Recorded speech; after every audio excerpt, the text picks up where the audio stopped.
একটু দেখে আসেন, পৃথিবীতে অনেক কিছু দেখলেন, একটু যান না দেখে। কবরগুলো সব সমান। যদি ওখানে মাজার করার সিস্টেম থাকতো, আমার তো মনে হয় সোনা দিয়া মানুষের কলিজা ছিঁড়া নবীর রওজায় আর সাহাবাই কিরামের কবরের কাছে রেখে আসতেন তারা। না ভালোবাসবেন না তা বলতেছি না, হ্যাঁ হুজুরে ভালোবাসেন, আলেমদের ভালোবাসেন, পীরদের ভালোবাসেন, আমি নিষেধ করতেছি না। শোনেন, পীরদের সাথে তো আলেমদের, তারপরে নবীদের, সাহাবাই কিরামদের, হুজুরদের মিল থাকা লাগবে। যদি মিল থাকে তাহলে বুঝবেন না এটা অরিজিনাল পীর। যেমন খাজা মঈনুদ্দিন চিশতি রহমাতুল্লাহ আলাইহি, তিনি আসলেন ভারতবর্ষে, ভারতে আসলেন, ওখানে রাষ্ট্রশক্তি তাকে ধরছে। আর এখনকার পীররা সরকারের সাথে একমত হয়, তাতে হালাল হোক আর হারাম হোক, যদি আমি সরকারের সাথে একমত থাকি তাহলে হাদিয়ে চলে আসে, তার মানে আমি 2 নম্বর পীর। খাজা মঈনুদ্দিন চিশতি রহমাতুল্লাহকে বলা হলো যে না, একটা কাপড়ও বিছাবার দাও, বলছে খালি যায় নামাজটা না বিছাবার দাও, তারপরে দেখতেছি। তো বলে যা, একটা মুসলমান মানুষ আছে, যায় নামাজই তো বিছাবি, যায় নামাজ বিছালেন, আর শুরু হয়ে গেল খেলা। আল্লাহ খেলা দেখাচ্ছে না। এই যে মাহিসওয়ার রহমাতুল্লাহ আলাইহি শুয়ে আছেন, তার বাড়ি নাই, বিল্ডিং নাই, ঘর নাই, কিচ্ছু নাই, তার কাছে সবাই যায় কি যায় না? আমি যে কতবার ওখানে মাহফিল করতে গেছি ওই দিক দিয়ে, বা উত্তরবঙ্গের এমন কোনো ডিস্ট্রিক্ট নাই যে আল্লাহ আমাকে লাই নাই, কতবার তার কবরে যে সালাম দিছি হিসাবই নাই। দেখেন তো, তার তো কিছু লাগে না। তিনি এসে জিহাদ করে এই অপশক্তিকে, অপসংস্কৃতিকে দূরে নিক্ষেপ করে দিয়ে কোরআনের শাসন প্রতিষ্ঠা করার জন্যই তারা পৃথিবীর ভেতরে আসছে। শাহজালালের কবরের কাছে চলে যান, এখনো তলোয়ার আছে, এখনো তলোয়ার আছে, তাকে তিনি যুদ্ধ করেছেন। এমন কোন নবী করিম সাল্লাল্লাহু আলাইহি সাল্লাম যেদিন ইন্তেকাল করেন, ইন্তেকাল হয়ে গেল, ইন্তেকালের পরে সব কিছু নবী করিম সাল্লাল্লাহু আলাইহি সাল্লাম রওজার ভেতরে মা আয়েশা সিদ্দিকা রাদিয়াল্লাহু তাআলা আনহার কবরের ভেতরে শোয়ানো হলো। তার কবর কিন্তু ছিল, স্ত্রী কত ভালোবাসতেন। আর আমাকে বউ খালি আমরা মরিয়া দেখি, দেখেন কি করে, কবি এই তাড়াতাড়ি বের করতে বন্ধ হয়ে গেল ঘর, কথা কন। আর মা আয়েশা সিদ্দিকা তার ঘরের ভেতরেই বললেন, এই জায়গাতেই কবর দিয়ে দিলেন। আচ্ছা যাই হোক, তে মা আয়েশা সিদ্দিকা রাদিয়াল্লাহু তাআলা আনহাকে জিজ্ঞাসা করলো, আচ্ছা রাসূল সাল্লাল্লাহু আলাইহি সাল্লাম তো ইন্তেকাল করছে, আপনার বাসার ভেতরে কি সম্পদ রেখে গেছে, দেখা দরকার আছে না নেই? তিরমিজি শরীফের ভেতরে এই হাদিসটা এসেছে। মা আয়েশা সিদ্দিকা রাদিয়াল্লাহু তাআলা আনহা তখন বললেন যে একটা মাত্র প্লেট আছে, একটা মাত্র প্লেট। সাহাবায়ে কেরামরা ডাক দিয়া বলেন, আপনারা তো 2 জন, একটা মাত্র প্লেট কেন? বলে সাহাবীরা, তাহলে আপনারা শুনুন, একটা মাত্র প্লেট হলো, তার মানে হলো এই এক প্লেটের ভেতরে আমরা 2 জন মিলে খানা খাই। জোরে কোন সুবহানাল্লাহ। এক প্লেটের মধ্যে আমরা খানা খাই। আহারে কি জীবন তাদের, আর আমাদের জীবন অন্যরকম। এরপরে ডাক দিয়ে বলে, আর কি আছে? বলে আর কি থাকবে? একটা মাত্র প্লেট আর শুধুমাত্র একটা মাত্র গ্লাস। সাহাবায়ে কেরামরা জিজ্ঞাসা করে, মা আপনারা তো 2 জন মানুষ, 2টা গ্লাস থাকার কথা, আপনারা একটা গ্লাসের ভেতরে কিভাবে পানি পান করেন? ডাক দেয়া বলে, এ সাহাবীরা আপনারা শুনুন, এই একটা গ্লাসের ভেতরে যখন আমি পানি পান করে, যখন আমি মুখ লাগাই, পানি লাগার পান করার পরে যখন রেখে দিয়েছি, ওই গ্লাসটা পয়গম্বর তিনি নিজ হাতের ভেতরে নিতেন, নিয়ে তিনি এরকম করে ঘুরাতেন। যখন ঘুরাই তখন মা আয়েশা সিদ্দিকা জিজ্ঞাসা করেন, ও ইয়া রাসূলুল্লাহ, ইয়া হাবিবাল্লাহ, আমি যে জায়গার ভেতরে পানিটা পান করে গ্লাসের ঠোঁট লাগায় পানি পান করেছি, আপনার মনে হয় কষ্ট হয়, যার কারণে গ্লাসটা বারবার ঘুরে ঘুরে দেখতেছেন। ডাক দিয়ে বলে, আয়েশা আমাদের দাম্পত্য জীবনের ভিতরে এরকম নজির কি কোনোদিন খুঁজে পাও নাকি? এ আয়েশা তুমি শুনে রাখো, আমি এই জন্যই গ্লাসটা ঘুরে ঘুরে দেখতেছি, তুমি যে জায়গার ভেতরে ঠোঁটটা লেগে পানি পান করেছো, আমি বিশ্ব নবী ওই জায়গার ভেতরে ঠোঁটটা দিয়ে পানি পান করতে বড় ভালোবাসি। এই হলো নবীর ভালোবাসা, এই হলো নবীর প্রেম। ওই গ্লাসে তিনি পান করতেন। এমনকি এই মুরগির হাড়গুলা তিনি সাবায়া আয়েশা সিদ্দিকা মহিলা মানুষ তো, তিনি রেখে দিতেন, ওই হাতটাই খুলে নবী করিম সাল্লাল্লাহু আলাইহি সাল্লাম আবার মুখের ভিতর ঢুকাই দিতেন। সুবহানাল্লাহ বলবেন না? আর আমাকে বউ যদি খালি একবার বাড়িতে গেছেন, কয় যায় যাও তো শরত, বলে কিয়া তোমার দেখে আমার জিউ খালি ঘাটিয়ে উঠছে, কয় কি কয় না? কয় তুমি সরো তাড়াতাড়ি, তোমার গাওর দিকে তাকালে মনে ঠিক ভোগরা পাটা আর তুমি এক হয়ে গেছা, এরকম বলে কি বলে না? তা বলবি তো, আমাদের মুখের কি সাইজ? কোরআন নাই, হাদিস নাই, ইসলাম নাই, কিচ্ছু নাই, সারাদিন খালি বিড়ি আর সিগারেট। বউ যে থাকে আমাকে গুলো আল্লাহ ভালো জানে, কথা কন ঠিক না ব্যাঠিক বলতেছি। এরপরে কেউ তো আছে হলো আবার মদ খায়, বড় বড় বোতল খায়, ইয়াবা খায়, ট্যাবলেট খায়। হাই রে যুবক রে, দেশটা ধ্বংস করে ফেলে দিল, তুমি নিজের জীবন নিজে নষ্ট করে ফেলে দিলা।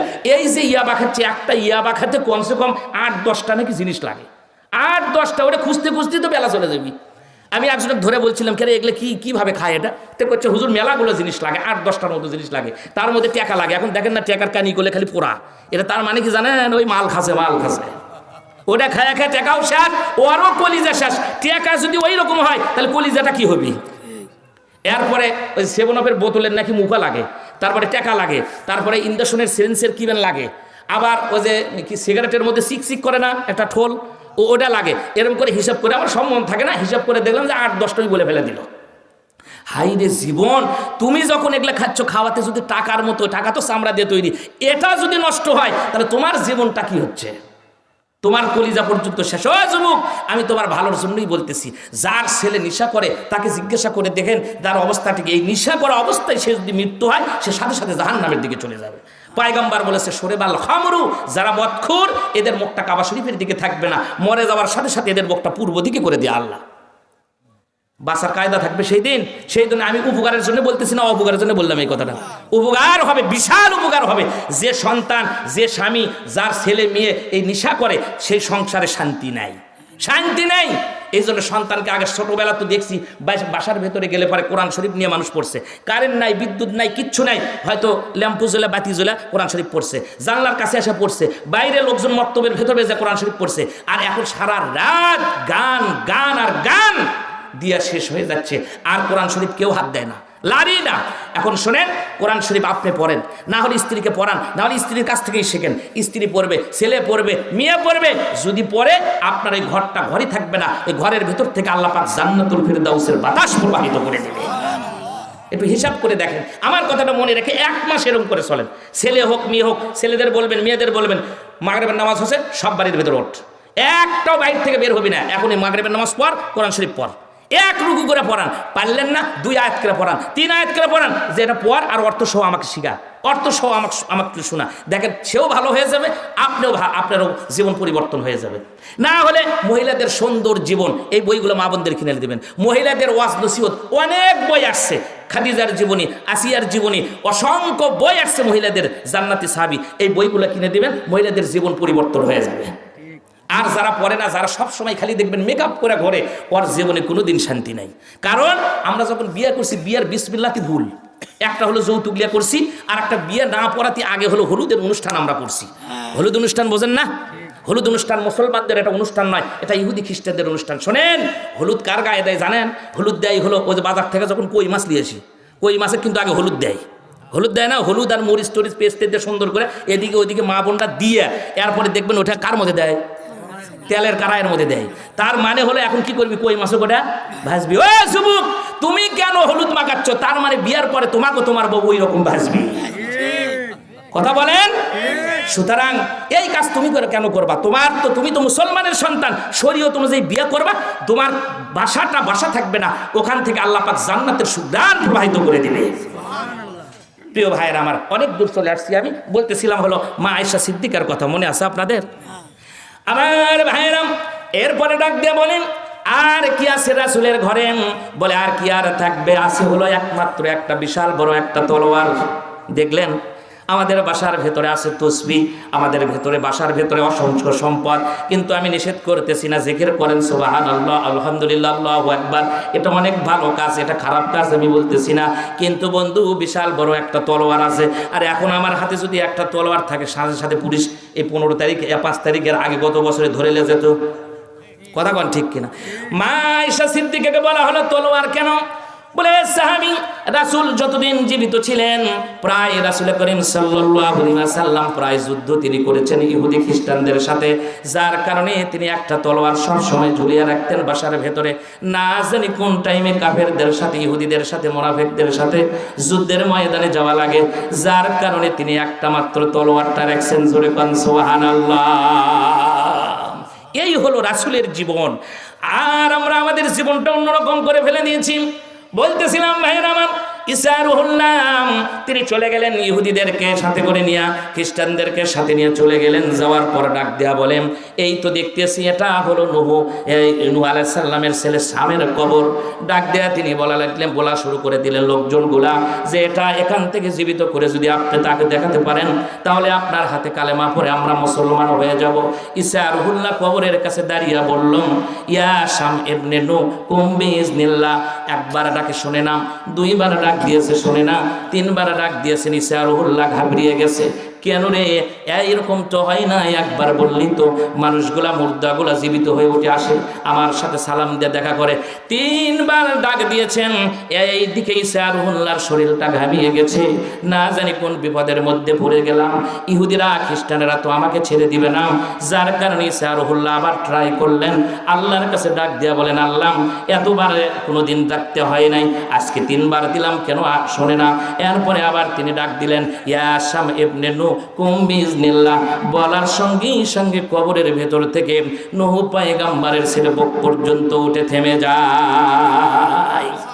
আবার ভাইরাম ইহুদি খ্রিস্টানরা দেখলো, হাই হাই জীবনে বহু জাদুঘর দেখছি কিন্তু এরকম জাদুঘর দেখি নাই। ওটা ওখান থেকে দেখে তারা দৌড় দেওয়া শুরু করে দিল। ঈসা রুহুল্লাহ ডাক দিয়া বলে, ভাই রে তোমরা দৌড় দিও না, আমরা তোমাদের কল্যাণকামী, তোমাদের জন্য আমি কোনো খারাপ ব্যবহার করব না। তোমরা শোনো শোনো, কয় না শুনবো না। তুমি যে জাদুঘর বুঝতে পেরেছি, তোমার হাতে কালেমা পড়েও মুসলমান হব না আমরা, কারণ তুমি হলা এখনকার এই সময়কার তুমি বড় জাদুঘর। ঈসা রুহুল্লাহ ডাক দেয়া বলে, তার কাছে কিছু কথা শোনো।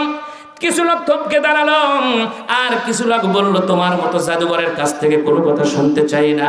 ঈসা পয়গম্বর ডাক দেয়া বলেন, এ শাম ইবনে নূহ, আমারও জানা মতে আজকে এই জায়গার ভেতরে, পৃথিবীর ভেতরে আমি কোনোদিন 3-4 বার ডাকতে হয় নাই, তোমাকে এতবার ডাকা লাগলো, তার কারণটা কি? ডাক দেয়া বলে, চাচা যান, আপনি আমার আব্বা বলে গেছে আমাকে জীবিত করবে, আপনি আমার চাচা। ও চাচা আপনি শুনুন, আপনি যখন প্রথমবার ডাক দিয়েছেন তখন আমি শুনেছি, দ্বিতীয়বার যখন ডাক দিয়েছেন দ্বিতীয়বারও শুনেছি, তৃতীয়বার ডাক দিয়েছেন তাও আমি শুনেছি, কিন্তু আর কবরের ভেতরে আমি থাকতে পারলাম না। বলে, কেন রে বেটা, কেন তুমি আর কবরের ভেতরে থাকতে পারলা না? আমার মন বলতেছে, মনে হয় ইসরাফিল সিংহার ভেতরে ফু দিয়েছে, যার কারণে আর থাকা হলো না। কিন্তু আমি চিন্তা করেছি, এখন এই মুহূর্তে আল্লাহর কাছে আমার দাঁড়ানো লাগবে। আল্লাহর কাছে যে আমি কি হিসাব দিব, দুনিয়ায় কি করেছি, কোন মগলে আল্লাহর কাছে দাঁড়াবো, যার কারণে ও চাচা আমার উঠতে দেরি হয়ে গেছে। ঈসা পয়গম্বর দ্বিতীয় প্রশ্ন করলেন, ও বাবা বুঝলাম, আজকে এই জায়গার ভেতরে আমার জানা মতে তুমি তো ছিলে নূহ পয়গম্বরের ছেলে শাম, আর আমার জানা মতে আমি জানি সর্বপ্রথম মানুষের মাথার চুল আর দাড়িগুলো পাকে হলো ইব্রাহিম খলিলুল্লাহর কাছ থেকে, তিনি হলো জাতির পিতা। মিল্লাত আবিকুম ইব্রাহিম, তিনি হলেন জাতির পিতা। জাতির পিতার কাছ থেকে মাথার চুল আর দাড়িগুলো সাদা হয়, কিন্তু তুমি তো তার অনেক পূর্বের মানুষ। আজকে এই জায়গার ভেতরে তোমার মুখের দাড়িগুলা চুলগুলা কেমনভাবে সাদা হয়ে গেছে। ডাক দিয়ে বলে, চাচা আপনি যখন ডাক দিয়েছিলেন তখন আমি বিশাল চিন্তার মধ্যে পড়ে গেলাম, 3 বার ডাক দিয়েছেন তারপরে উঠি নাই। কারণটা হলো হাসরের ময়দানে উঠে শুরু হয়ে গেছে, আল্লাহর কাছে আমি কেমন ভাবে দাঁড়াবো আর কি হিসাব দিব, এই চিন্তায় আমার মা মাথার চুল আর দাড়িগুলো সব সাদা হয়ে গেছে। শুধু আল্লাহর কাছে কি জবাব দিব, কেমনে দাঁড়াবো, এই দাঁড়ানোর কারণে এই কথা মনে করে আমার চুল আর দাড়িগুলো সব সাদা হয়ে গেছে। বলে, তাই নাকি? বুঝলাম, কিন্তু আপনি যখন কথা বলেন, কিন্তু ওঠার পর, কবর থেকে ওঠার পরে দেখতেছি আপনি কাঁপতেছেন, তার কারণটা কি? কি কারণে আপনি কাঁপেন? ডাক দেয়া বলে, হুজুর কাঁপছি অন্য কোনো কারণে নয়, আমাকে যখন মালাকুল মউত আমার জানটা যেদিন কবজ করেছিল, ওই কবজ করার সময় সেই দিন যে আমার কলিজার ভেতরে একটা কম্পন শুরু হয়েছিল, ওই কম্পন আজও পর্যন্ত আমার শরীরের ভেতর থেকে এখনো পর্যন্ত যায় না। তাহলে নূহ আলাইহিস সালামের ছেলে শামেরও শরীরের ভেতরে কম্পন, আবার এই দিকে মা মারিয়ামের শরীরের ভেতরেও কম্পন। এই কম্পনগুলো যায় নাই। একজন নবীর মা আর একজন নবীর ছেলে হয়ে যদি এই হয়, তাহলে আমাদের অবস্থাটা কি হবে? এখন আসেন, আমরা যখন কবরের ভেতরে চলে যাব, আমাদের কবরের প্রশ্ন করা হবে। কি প্রশ্ন? সর্বপ্রথম যে প্রশ্ন হবে সেটা হলো, মান রব্বুকা। এই প্রশ্ন করা হবে কি হবে না বলেন তো? সবাইকেই করা হবে। নেতা খেতা হুজুর খেজুর পীর যা আছে, এক কথায় যারা আছে সবাইকে জিজ্ঞাসা করা হবে কবরের ভেতরে। কপাল ভালো হলে সেটা ভিন্ন কথা। যাই হোক, যখন কবরের ভেতরে রাখা হবে, জিজ্ঞাসা করা হবে, মান রব্বুকা, তোমার রব কে? এই রবটা কি ঠিক করতে পারছি তাই কো পারছেন? ফিরআউন যখন ক্ষমতায় ছিল সে বলেছিল আনা রব্বুকুমুল আলা। নমরুদ যখন দেশের বাদশা ছিল সেও বলেছিল আনা রব্বুকুমুল আলা, আমি হলাম সবচাইতে বড় রব। তার মানে বোঝা যায় যে আরো ছোট 2-4টা রব আছে। তার কথাই বোঝা যায় না? এখনো তো মানুষ রব হয়ে বসে আছে। নমরুদের সময় ইব্রাহিম আলাইহিস সালাম আসলেন, আসার পরে নমরুদ তিনি হলেন সেই সময়কার রব। তো রবের কারণে ইব্রাহিম আলাইহিস সালাম তখন বললেন, আচ্ছা মা, আমার রব কি? তো বলতেছে, কে?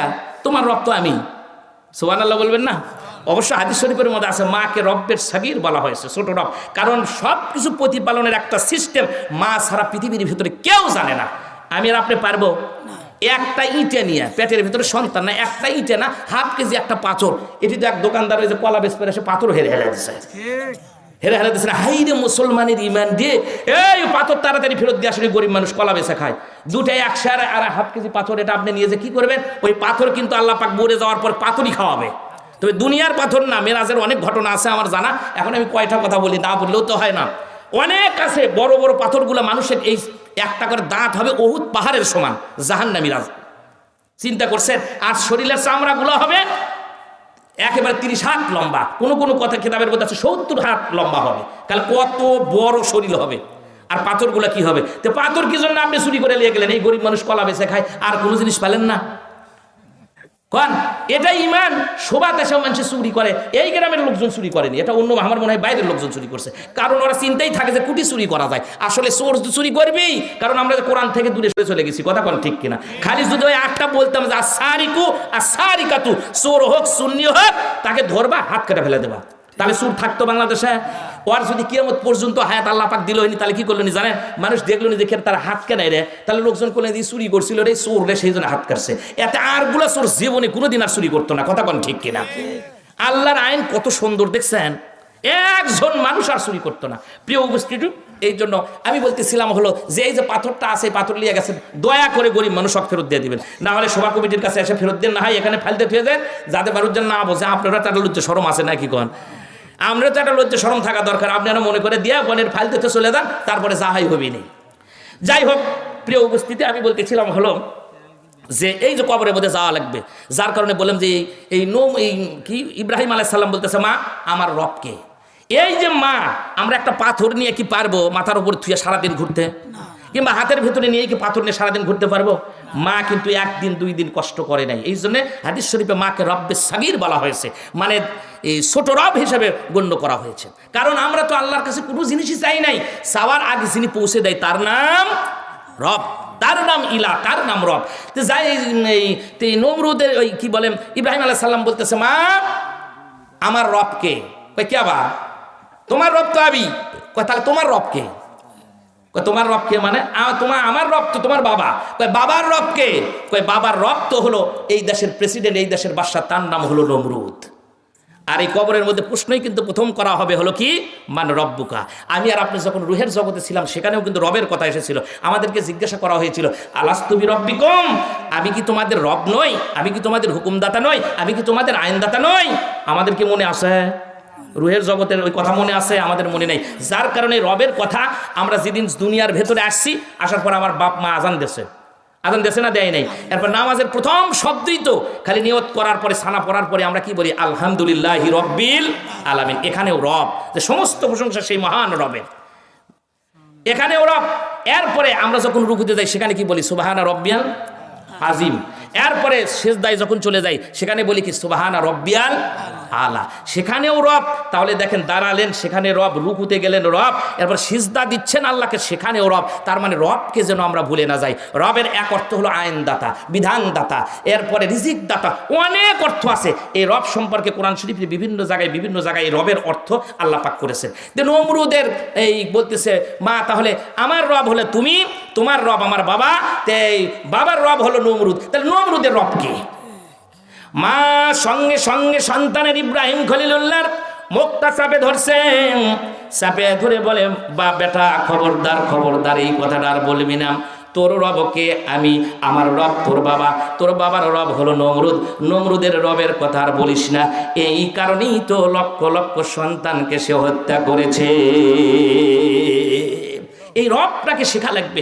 এই জন্য রবের প্রথম প্রশ্ন কবরের মধ্যে করা হবে হলো মানে রব্বুকা, তোমার রব কে? রব আমরা দুনিয়ার ভিতরে যারা রাষ্ট্র ক্ষমতায় আছে তাকে বানাইছি রব। রব মানে আইনদাতা, রব মানে হুকুমদাতা। আল্লাহ কবরের মধ্যে সেদিন লিয়ে যাই বলবি তোর রব কে? রবের কথা আগে বল, রব কে ছিল? এই প্রশ্ন আগে হবে। এরপরে বলা হবে মান নাবিউকা, তোমার নবী কে? তোমার নবীকে? অন্য বর্ণনার মধ্যে আসছে নবী করিম সাল্লাল্লাহু আলাইহি সাল্লামের ছবি এরকম করে ফেরেশতারা ধরবে, দেওয়ার পর বলা হবে মান হাজার রাজুল, এই লোকটা কে? এই লোক সম্পর্কে তোমার মতামত কি? এই লোকটাকে তুমি চেনো না চেনো না। আমরা যদি নামাজের ভেতরেও তো পড়ি আল্লাহুম্মা সাল্লি আলা সাইয়্যিদানা, পড়ি কি পড়ি না? তার মানে আবার এই মানে সাইয়্যিদানা মাওলানা মানে হলো আমাদের নেতা। আমাদের নেতাকে তিনি হলেন বিশ্বনবী জনাবে মুহাম্মদুর রাসূলুল্লাহ সাল্লাল্লাহু আলাইহি সাল্লাম। এই নেতার ছবি ধরে কবরের মধ্যে ওঠানো হবে, কিন্তু নেতার যে সাইজ থাকবে, মাথার ভিতরে টুপি, মুখ ভরা দাড়ি, চেহারা থাকবে সুন্দর, আর যেগুলো দুনিয়ার নেতা বানাচ্ছি সেগুলো নেতার দাড়ি নেই। চিনবো তো সেই দিন? এগুলো কথা বললেই তো কয় যে হুজুর কবরের মধ্যে এসে রাজনীতি ঢুকাচ্ছে। সত্য কথা বলতেছি ভাই, আপনি এলাকার মানুষ হয় বিশ্বাস করেন না হয় না করেন। আপনি চিন্তা করে দেখেন তো, দুনিয়াকে নেতা মানলেন, অমুক নেতার চরিত্র ফুলের মতো পবিত্র, নামাজ পড়ে না এক ওয়াক্ত, এর শরীরের মধ্যে আসলে ফেরাউনের রক্ত। কথা বলেন ঠিক কিনা?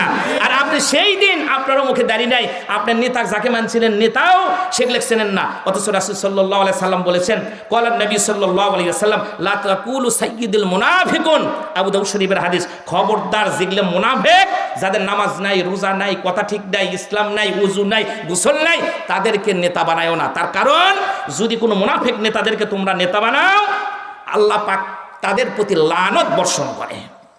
আর যাদের প্রতি আল্লাহ লানত বর্ষণ করে তাদের বাঁচার কোনো কায়দা আছে?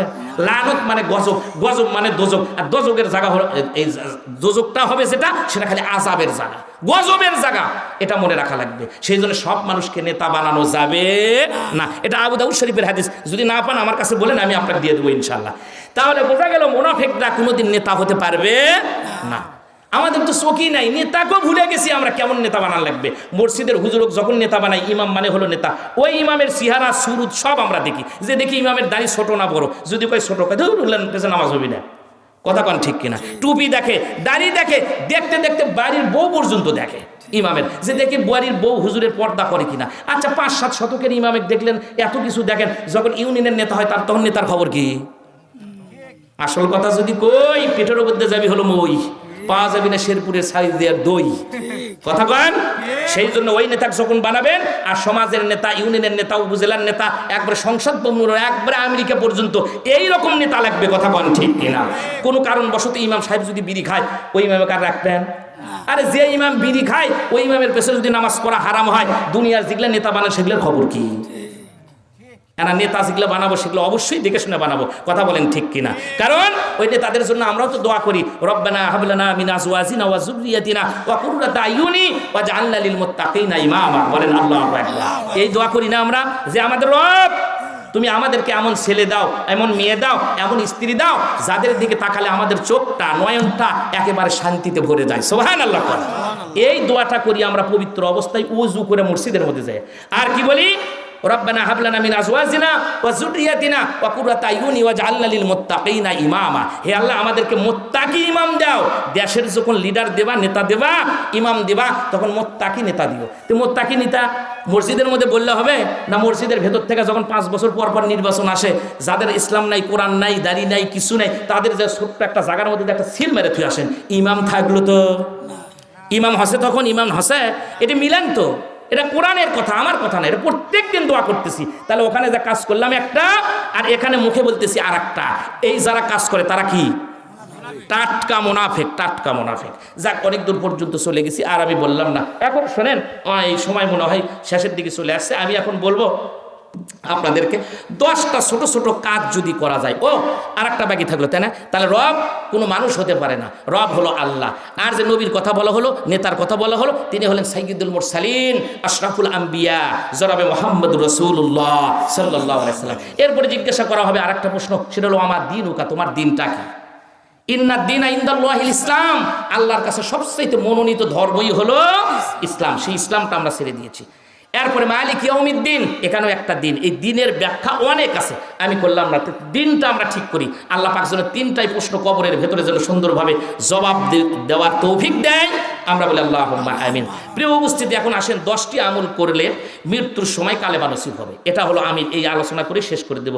আপনাদের কষ্ট দেব না, আমি জানি প্রচণ্ড শীতের ভেতরে যে বসে আছেন, যে কয়জন মানুষ এটা অরিজিনালি একেবারে ধান, আল্লাহ কবুল করে দেয়। আমরা বলি আল্লাহুম্মা আমিন। আবার ভাইরা, এবার শুনুন, 10টা কাজ আমল যদি করা যায় তাহলে মৃত্যুর সময় কালেমা নসিব হবে। 1 নম্বর হলো, একটু নজর দিয়ে শুনুন, 1 নম্বর হলো যে সকল মানুষের কুনজর আছে, কুনজর থেকে সরে আসতে হবে। কুনজর এটা কিন্তু ভয়ঙ্কর একটা জিনিস। মানুষের অনেক সময় কয় না নজর লাগছে রে, পেট খারাপ হয়ে গেছে, বলে কি বলে না। আবার দেখবেন নজর এতই খারাপ, খারাপের জন্য ওই যে আলুর গাছ, বেগুনের গাছ, তারপরে টমেটো এগুলো যেগুলো আছে তারই ভেতরে দেখবেন বড় একটা কালো একটা পাতিল দিয়া ওর ভেতরে চুনুর ফোঁটা দিয়ে রাখে কি রাখে না। তার মানে নাকি ওটা বুঝাতে চাচ্ছে যে এটা দেখে যদি বলে এত আলু, এত বেগুন, এত কদু, সাথে সাথে নাকি নষ্ট হয়ে যায়। তার মানে মানুষের চোখ, পয়গম্বর বলেছেন মানুষের চোখ এটা বিষাক্ত তীরের চাইতেও খারাপ। এই জন্য কুনজর থেকে বাঁচার দরকার আছে না নাই? আর আমাদের খালি কুনজরটাই বেশি। হাই রে হুজুর খাইয়া শেষ করে ফেলে দিল রে, কে হুজুর হয় তো কোনো মাদাসাত পাঠাছিল তো পলে যাচ্ছিল কে, কথা কন এরকম মানুষ আছে না নাই? আবার বলছে হাই হাই কি ব্যবসা করে খাইল ওই রে, হাই রে কিছুদিন আগে কি আসছিল এখন কি করে খাচ্ছে, তুমি পারো না করবে, এরকম লোক আছে না নাই? না, কুনজর দেওয়ার দরকার নাই। আপনাকে আল্লাহ পাক ইচ্ছা করলে অনেক বড় বানাতে পারে, আবার ইচ্ছা করলে আপনাকে আল্লাহ পাক নিচে নামাতে আল্লাহর বেশি সময় লাগে না, কথা কন ঠিক না বেটি? হাই হাই হাই হাই কি ক্ষমতা ছিল হাসিনার, চিন্তা করছেন? খালি করছে যে আমি যতদিন বেঁচে থাকবো ততদিন। ওর নেতাকের সাথে তো ম্যাট্রিক পাশও করেনি, আমার সেই তো অর্ধেক পড়ালয় স্কুলে যে টিকেও নি, তার ফোন দেওয়া লাগে, হ্যালো ভাই সবাই কি করে পারবো? হুজুর আপনাকে করে পারবেন না, পারবেন। আর এক নেতা সে না হুজুর হলো না, টেকা 5,000 দেন। শোভা করতে মুসলমানের সন্তানরা টেকা চায়, এগুলো মুসলমান? মানুষের অত্যাচার করার একটা সাইজ আছে, এরা একবারে ফেরাউনের চাইতে এরা বেশি খারাপ হয়ে গেছে, কথা কন ঠিক না বেটি? আজ শূন্য হাতে দেশ ছেড়ে একবারে সব কিছু ছেড়ে কাপড় চুপুর ছেড়ে সব চলে গেছে, কথা কন ঠিক কিনা? এই জন্য ক্ষমতার অহংকার করে লাভ হবে না। আল্লাহ পাক ক্ষমতা দেয়, দিয়ে তাকায় থাকে, দেখে যে আমলটা কি হয়। এরপরে ইন্নাবাদশা রব্বিকা লাশাদীদ, আমার ধরা বড়ই শক্ত, বড়ই কঠিন। যাকে ধরছি ফিরআউন ওয়া সামুদ, ফিরআউনক ধরছি, নমরুদক ধরছি, সামুদক ধরছি, কিন্তু তার দুনিয়ার থেকে বিদায় হয়ে গেছে, টেরও পায় নাই, কথা বল ঠিক কিনা? সম্পদ ছিল অনেক, কালেমাও জোটে নাই, এটা মনে রাখা লাগবে। অনেক কথা বলছি, আপনারা মন খারাপ করেন না, ঠান্ডার মধ্যে আর কয়েকটা কথা আমি বলে দিচ্ছি, তাহলে 10টা আমল করলে পারে মৃত্যুর সময় কালেমা নসিব হবে। মা বোনরাও এটা শুনবেন, অবশ্যই শুনবেন, সবারই শোনা দরকার। তাহলে কুনজর থেকে বাঁচা। এরপরে 2 নাম্বার হলো মিসাক করা, এটা সব পয়গম্বরের সুন্নত। আমরা বাসার থেকে এখনই চলে যাবেন, যে মেসাক যদি না থাকে আঙ্গুলে, এখন তো বেরাস নামছে না, বেরাস তো দিবেনই, নামাজের সময় দিবেন। বাসার ভিতরে যাই রাসূল করিম সাল্লাল্লাহু আলাইহি সাল্লাম মিসাক করতেন, মিসাকের 10টা উপকার আছে, আজকে না অন্যদিন হবে। 3 নাম্বার হলো ভাইরা আমার শুকর আদায় করা, যে আল্লাহ পাক মুসলমান আমাকে বানাইছেন, যদি মুসলমান না হতাম এত সুন্দর ধর্ম পেতাম না, এত ইসলাম সুন্দর, এত ধর্ম, এত সুন্দর ধর্ম পেতাম না। এই জন্য সব সময় বলতে হবে আলহামদুলিল্লাহ। আল্লাহ বলছেন লা ইন শাকারতুম লা আযীদান্নাকুম ওয়া লা ইন কাফারতুম ইন্না আযাবি লাশাদীদ। বান্দা তুমি যখন শুকরিয়া আদায় করবা, নিয়ামতটা আমি আল্লাহ পাক বাড়ায়া দিব। চলে গেছেন জমিনের ভেতরে ভাইরা আমার, বলবেন জমিনে যেরকম ফসল হোক না কেন, বলবেন আলহামদুলিল্লাহ। কল্লা কেমন হচ্ছে, বলবেন আলহামদুলিল্লাহ। যেটা ফসল দেখতে গেছেন, বলবেন আলহামদুলিল্লাহ। না যায় জমিনের ভেতরে হাঁটতেছেন আর গান গাচ্ছেন, ওই জন্যই তো আলু ঠিকই লাগান দাম পান না, এই জন্য তো ফসল লাগাই যেটা দাম পাই না। এই জন্য কারণ হলো আল্লাহর প্রশংসা বাদ দিয়ে যখন মানুষের তৈরি কথা মন মগজ দিয়ে চলাফেরা করে, তখন বান্দার দুনিয়াতেও কষ্ট, মরে যাওয়ার পরেও কষ্ট হয়ে যায়। 4 নম্বর হলো ভাইরা আমার, একটু জিকির করেন তো, লা ইলাহা ইল্লাল্লাহ। আচ্ছা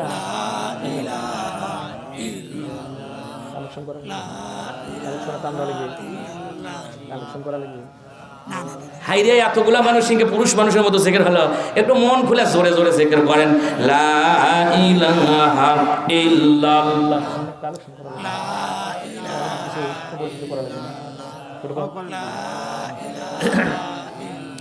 লা ইলাহা ইল্লাল্লাহু মুহাম্মাদুর রাসূলুল্লাহ। সবাই পড়ি সাল্লাল্লাহু আলাইহি ওয়াসাল্লাম।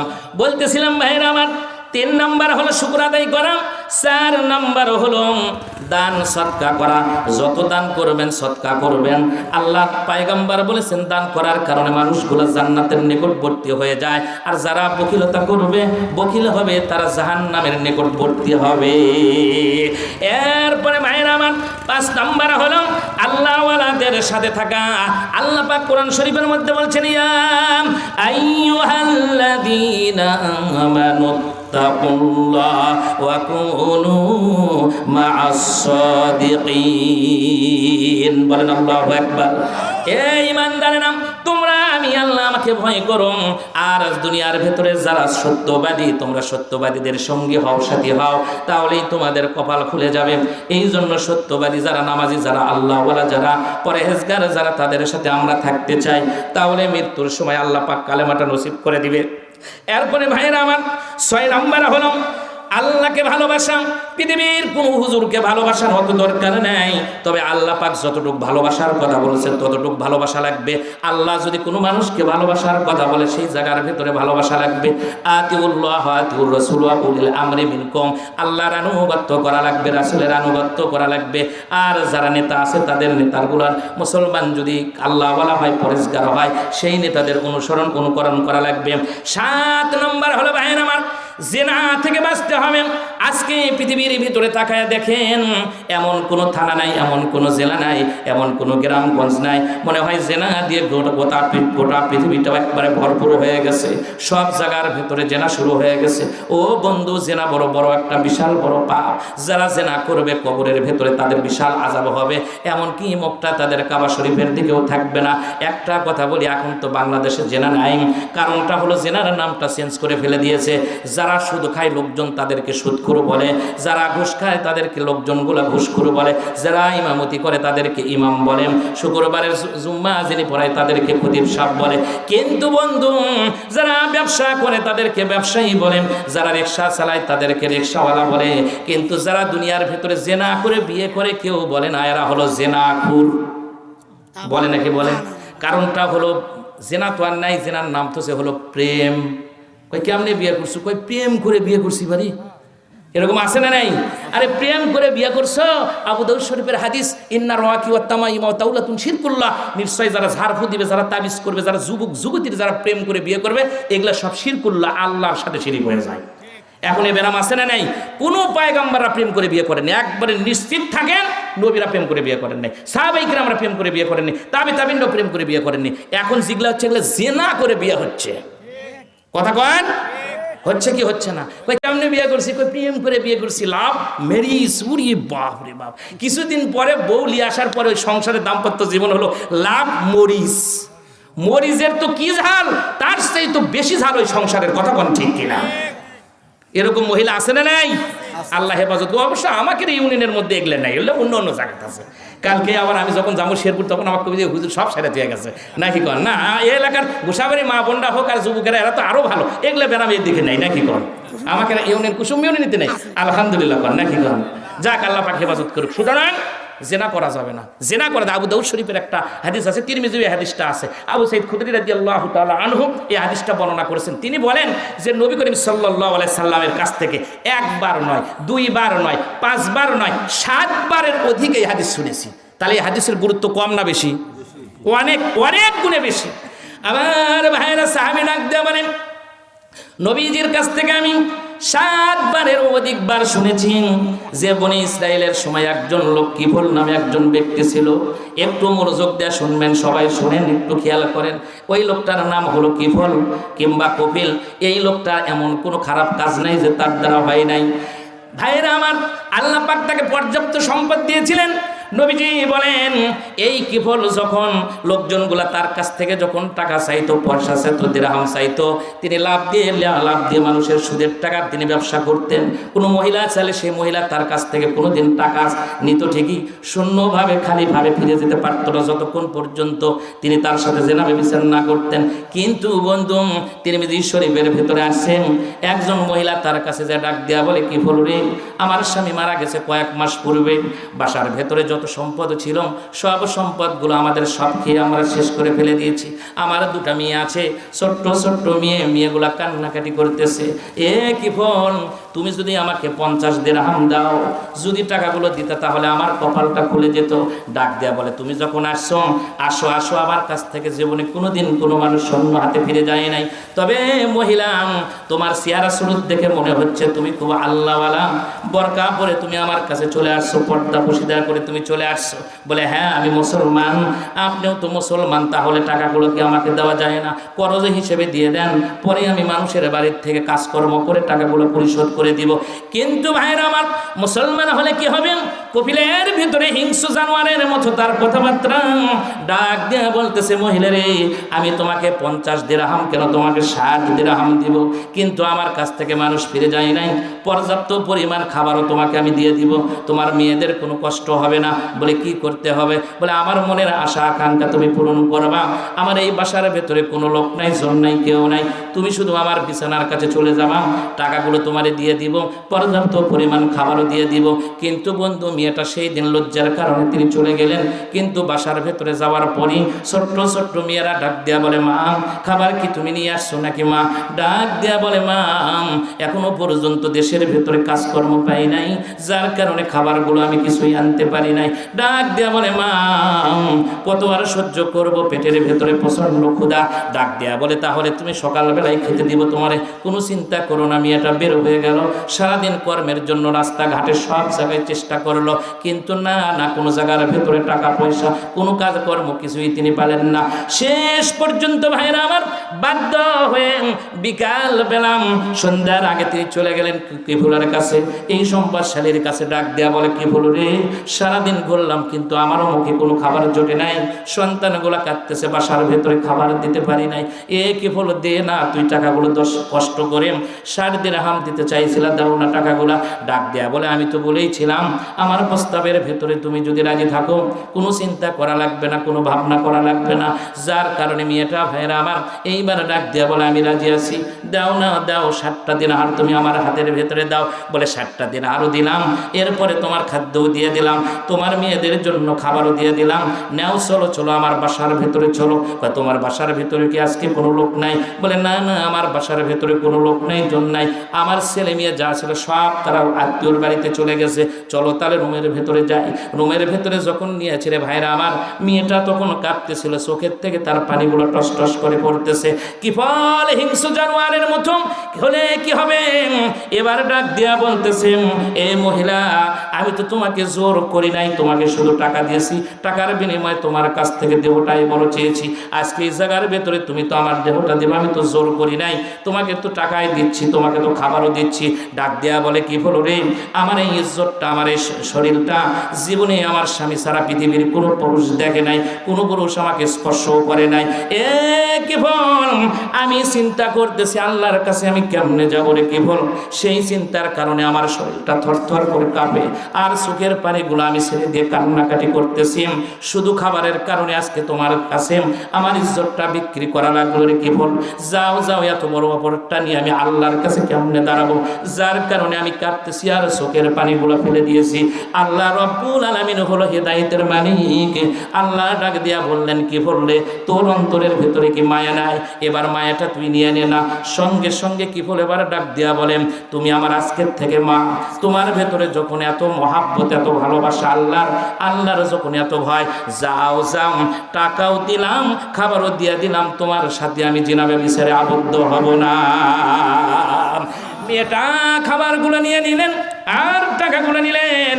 নেওয়ার পর ডাক দিয়া বলছে যে, মা যখন বলেছে, বলে, তুমি আমার বেটা, যাও বেটা, তোমাকে আমি দোয়া করে দিলাম, আল্লাহ রব্বুল আলামিন যেন তোমার এই দানটা কবুল করে নেয়, আর তোমাকে যেন আল্লাহ পাক জান্নাতের মেহমান বানায়া দেয়।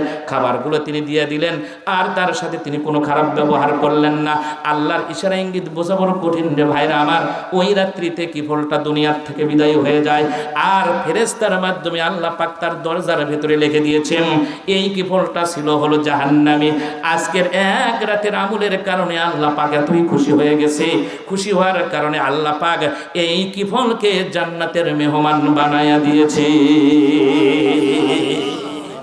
একটা গুনাহ, এতদিন গুনাহ করেছে, আর শুধু এই কাজ করার কারণে আল্লাহ পাক তাকে জান্নাতের মেহমান বানাইছে। এই হাদিসটা তিরমিজিতে পাবেন। সেই জন্য জেনা ছেড়ে দেন, যা করছেন। এখন তো জেনা অ্যাভেলেবল হয়ে গেছে, মনে হয় না যে জেনা। রাসূলও বলেছেন কিয়ামতের আগে আমার উম্মতেরা কিছু উম্মত থাকবে, তারা জেনা করবে, জেনাকে তারা হালাল মনে করবে। এখন তাই হয়ে যায়নি। জেনাকে মানে হলো প্রেম নাম দিয়েছে, অ্যাফেয়ার্স নাম দিয়েছে, এটা কোনো ব্যাপারই না, বিশাল পাপ, বিশাল শিরক। আল্লাহ পাকের জাতিকে হেফাজত করুক, আমরা বলি আল্লাহুম্মা আমিন। আমি 7 নম্বর চলতেছিলাম, কি ভাই শেষ করে দেবো? সামান্য একটু আচ্ছা শুনেন, সামান্য একটু যখন কালেকশনের কথা বলতেছেন, তাহলে কালেকশন একটু করেই আমি আপনাদের কাছ থেকে আসলে প্রচণ্ড শীত আমি নিজেও বুঝতে পারতেছি। যাক আলহামদুলিল্লাহ, দেখতে দেখতে প্রায় 2 ঘন্টার কাছাকাছি হয়ে গেছে। আমি একেবারে আলোচনা কম কোথাও করি না। এখন শোনেন, এই যে 7টা আর 3টা আমি বলবো, আর 3টা বলবো মা বন্ধুর জন্য। এগুলো বললাম, এগুলো শিক্ষণীয় দরকার আছে না নাই? সেই জন্য আমি একেবারে ওখানকার মতো একবারে কোরআন শরীফ আয়াত টেনে নামাজ করলাম না আজকে। কারণটা হলো এই যে গ্রামের মধ্যে যে অবস্থা দেখতেছি, বলে খালি বল লোকজন কিছু আছে কয়, হয় খালি আরবি কয় আর বাংলা কয় ছেড়ে দেয়। এমন ঘটনা তুলবি মানুষ যেন একবার কান্নাকাটি করে। সেই জন্য মানুষের চিন্তা চেতনা হলে যে সুন্দর একটা ঘটনা তুলবেন, তো এই ঘটনার মধ্যে কি শিক্ষণীয় নাই? আছে না নাই?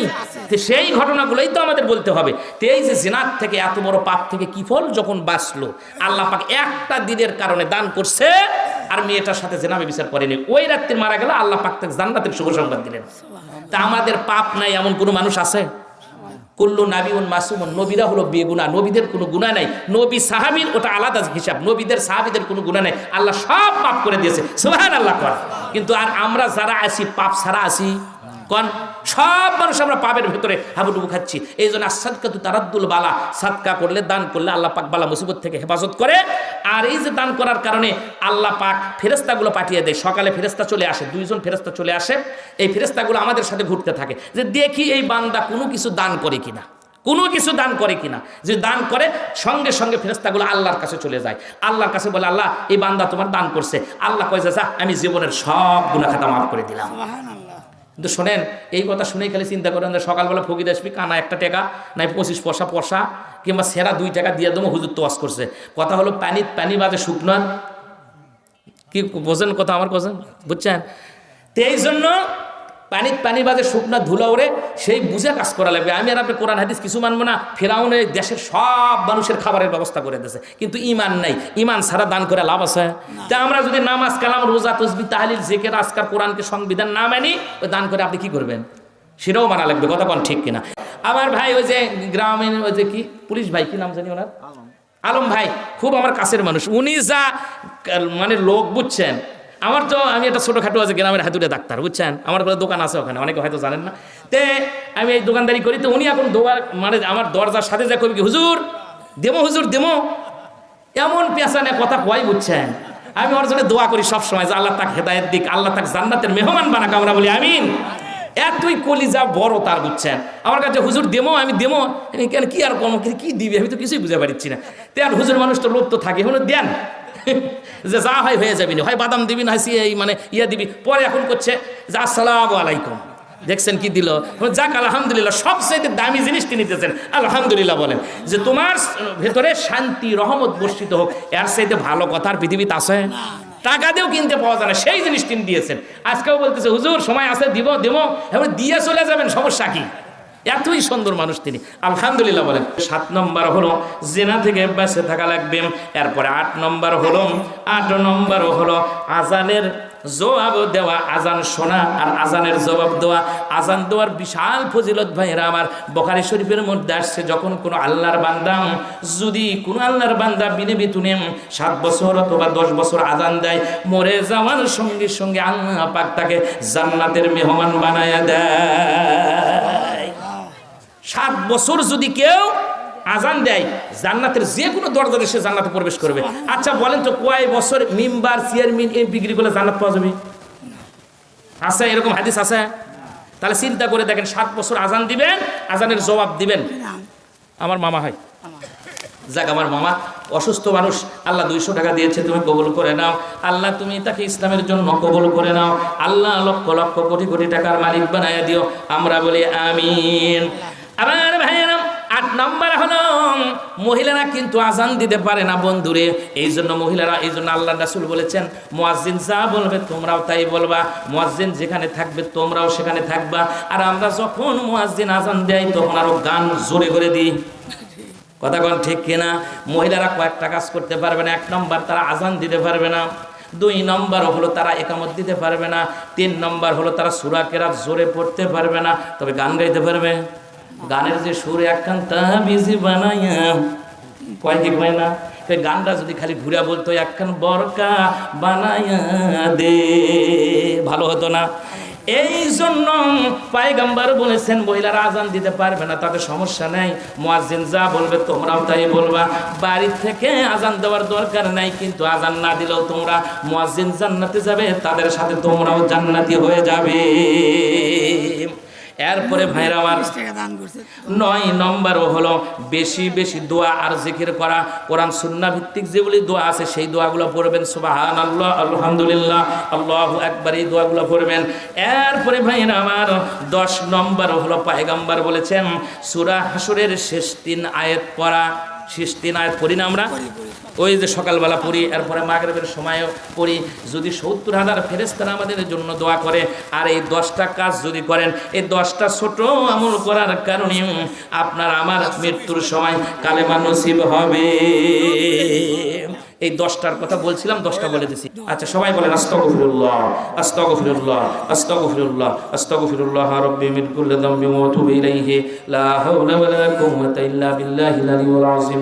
আস্তাগফিরুল্লাহ রাব্বি মিন কুল্লি যামবিন ওয়া আতুবু ইলাইহি, লা হাওলা ওয়া লা কুওয়াতা ইল্লা বিল্লাহিল আলিয়্যিল আযীম। সবাই দরুদ শরীফ পড়ুন। আল্লাহুম্মা সাল্লি আলা সাইয়্যিদিনা শাফিঈনা মাওলানা মুহাম্মাদিন নবী উম্মিহি ওয়া বারিক ওয়া সাল্লিম ওয়া তাসলিমান কাসীরান কাসীরা।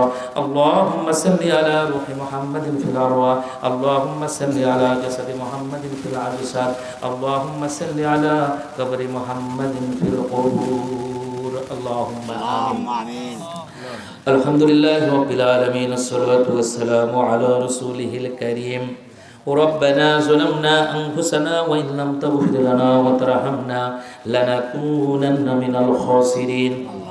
ربنا هب لنا من أزواجنا وذرياتنا وقرة أعين واجعلنا للمتقين إماما. اللهم رب ارحمهما كما ربياني صغيرا. ওকে রব্বি রহমহুমা কামা রব্বায়ানি সগীরা। আল্লাহ আমি গুনাহগার, আমি নালায়েক, আমি পাপী তাপী মানুষ। মাওলা তোমার শাহী দরবারে এতিমের মতো, ভিক্ষুকের মতো, কাঙ্গালের মতো করে হাত তুলেছি আল্লাহ। মাবুদ এখানে মাগরিবের পর থেকে কোরআন হাদিস থেকে আলোচনা শুরু হয়েছে আল্লাহ।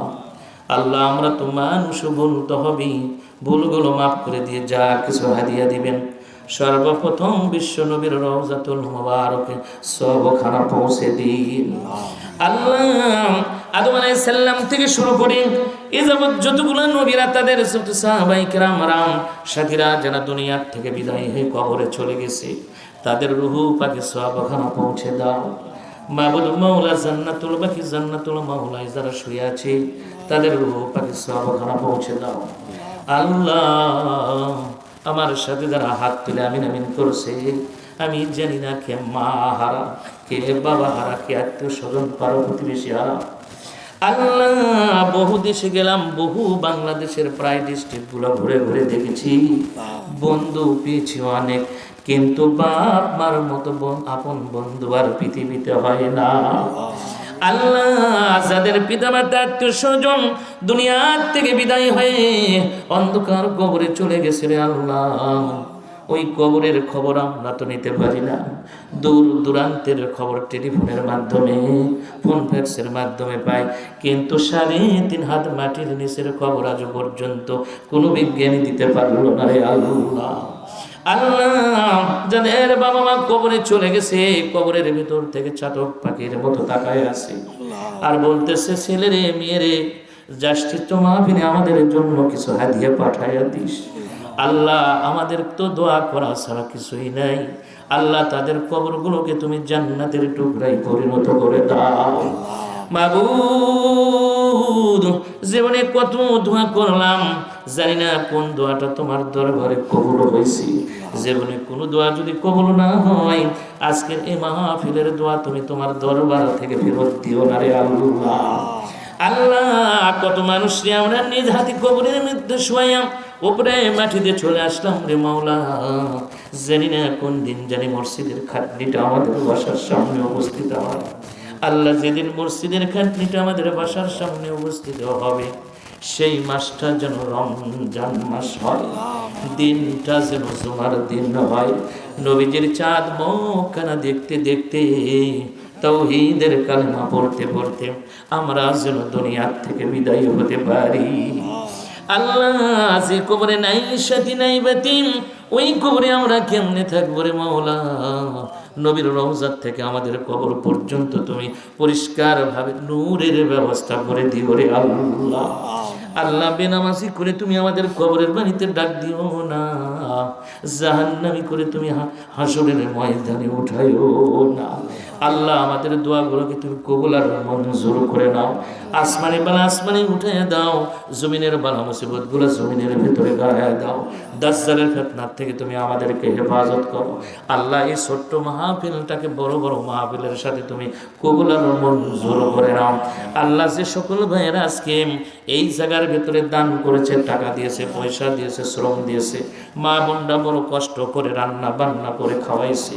আল্লাহ, কোন মা এদেরকে জন্ম দিয়েছে, কোন বাবা এদের জন্ম দিয়েছে, কোন মা এদের পেটের ভেতরে রেখেছিল, সেই বাবা মার প্রতি তুমি রহম করো, করুণা করো।